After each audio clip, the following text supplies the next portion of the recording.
अस्सलाम वालेकुम। शुरू करता हूँ अल्लाह के नाम से जो नहायत मेहरबान और रहम करने वाला है। Question number 13 code 6480। नज़ीर अकबर आबादी को अवामी शहर क्यों कहा जाता है? अपने तसरात का इजहार करें। नज़ीर अकबर आबादी को अवामी शहर इसलिए कहा जाता है क्योंकि उन्होंने अपने दौर के आम इंसानों, उनकी ज़िंदगी, मसाइल, रस्म व रिवाज और जज्बात को अपनी शायरी में भरपूर अंदाज में पेश किया। इनकी शायरी सिर्फ ख़वास या दरबारी तबके तक महदूद नहीं थी, बल्कि हर तबका फ़िक्र और हर उम्र के लोगों के लिए थी। वो अवाम के दिल की आवाज़ थे। यही खसूसियात इन्हें दूसरों से मुमताज़ करती हैं। आएँ अब बात करते हैं नज़ीर अकबर आबादी को अवामी शायर कहने की वजूहात।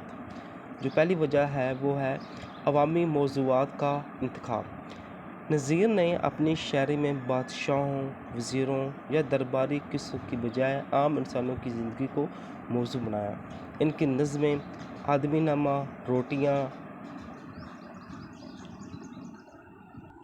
फलों की बहार और ज़मींदारा नामा आम लोगों की दिलचस्पी और रोज़मर्रा ज़िंदगी की अक्कासी करती है। नंबर 2, सादा और आम फहम ज़बान। इनकी ज़बान में न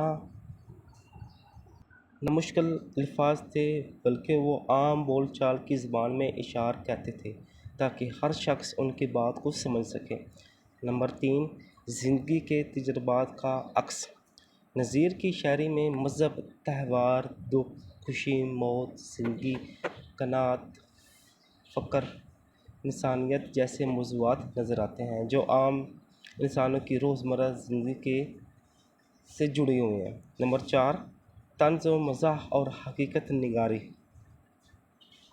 नज़ीर ने तंज़ व मज़ाह को भी एक हथियार के तौर पर इस्तेमाल किया ताकि वो मशरक़ी बुराइयों पर रोशनी डाल सके। वो मुनाफ़िक़त, दिखावे और गैर ज़रूरी रस्मों के ख़िलाफ़ आवाज़ बुलंद करते थे। नंबर 5, इंसान दोस्ती। इनकी मशहूर नज़म आदमी नामा वो हर तरह के इंसानों को बराबर समझते हैं, चाहे वो अमीर हो, चाहे वो गरीब, मौलवी हो या फ़कीर। वो इंसानों के इस अमल की बुनियाद पर परखते थे, ज़ात या मर्तबे की बुनियाद पर नहीं। मेरे तासरात।